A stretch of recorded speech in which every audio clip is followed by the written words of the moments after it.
Islam fixes a lot of the problems that men are currently facing. Islam fixes all of them.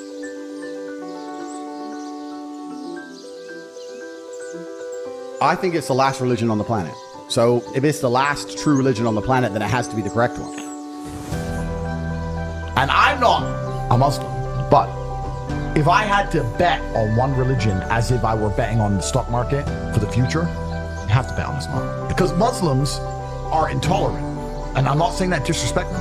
Because if you're tolerant of everything, then you stand for nothing. I can walk through London with a t-shirt saying Jesus is gay, and nothing will happen to me. If I did the same thing with the Islamic prophet, I'd be dead before I got to the end of the street. Boom. That's how much they believe and respect. And I respect people who stick up for what they believe in. And I've been all around the world.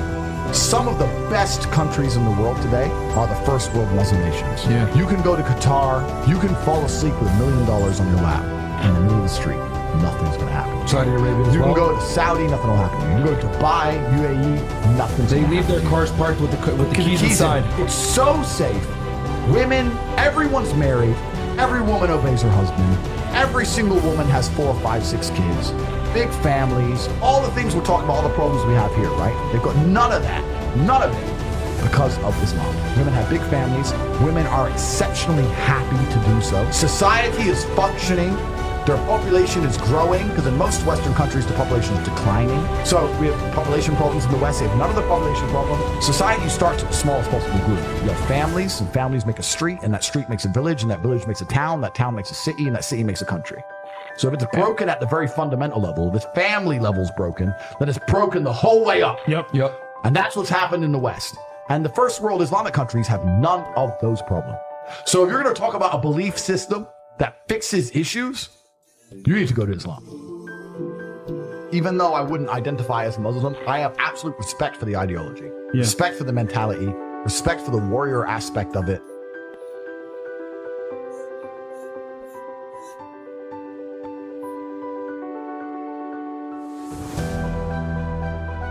I know you're interested in Islam. Yep. So you don't have to accept this, but this is a choice. I will accept it. English translation of the Quran. So if you wanna, Amazing. Thank you very much, bro. I appreciate that very, very much. Of that. I'm always out for knowledge, my friend. Thank you very, very I'm much. gonna- My invitation to anybody is put your preconceived notions aside. Take what you may have heard about Islam, what you may have thought about it from your own faith tradition's point of view. Put all of that aside. Read the Quran neutrally and get an unbiased impression. So I'm just going to read this for myself with no other influences as much as possible. At the end of the day, human beings are going to have some bias or the other. But as much as I can consciously be disconnected from bias and give it a shot and read it, I think that would be my invitation to anybody. And I would think it's really difficult to not walk away truly being moved by what you're being exposed to, truly hit by what you're exposed to. I've yet to read the Quran, but it's certainly something I'm going to do. I'm going to read it without a preconceived notion, without a preconceived idea. And I think that's the best way to do things, because you're right, there's too much bias in the world.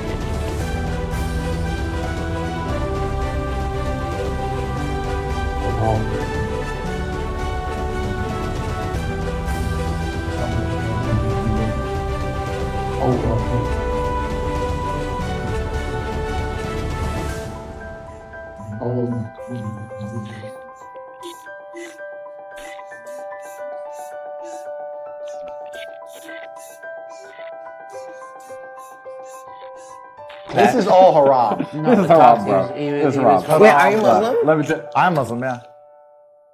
Welcome to the new Muslim Tate.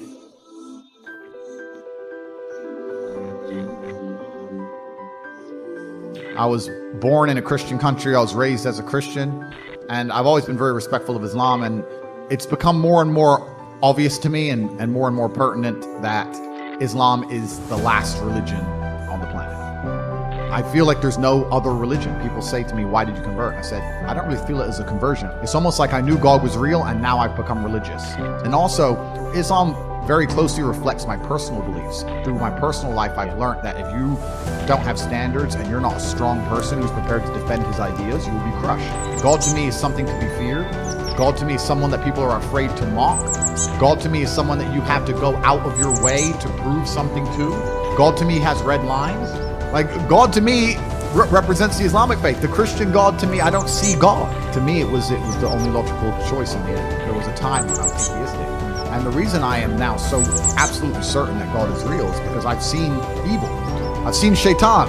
I've seen it. When you see enough evil, you realize that there must be an equal and opposite force. And there are people out there in the world today doing the work of the devil, genuine demons, who are trying to destroy the baseline morality that's inside of all of us. We're all born with some kind of morality, and they're trying to destroy it. And this is why perhaps I found God the way I did, because I understood all these things first, and then I saw the Quran, and it confirmed so many things for me. You know, like even the conversations I've been having so far, so many things have been confirmed, and it's amazing the knowledge that's inside of it, which is so applicable today. For an old book, right? You know, it's supposed to be old, but it seems so timeless.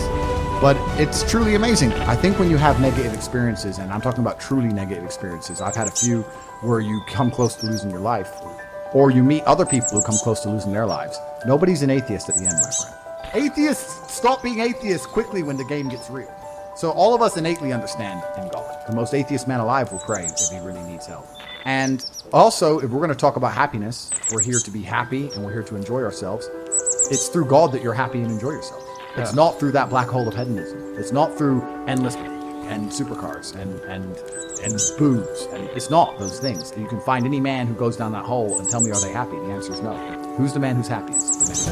If you remove God from society completely, if you click your fingers and he's gone, you completely remove religion from earth, you'll see the devil appear pretty quickly. You'll see mass breakdown of society, you'll see crime, you'll see rape, you'll see murder, you'll see theft, and then you'll understand that God is a real force. I just truly respect and understand that God is real, and I truly respect and understand that with my own eyes, what I've observed, the truest way to show respect to God is through Islam.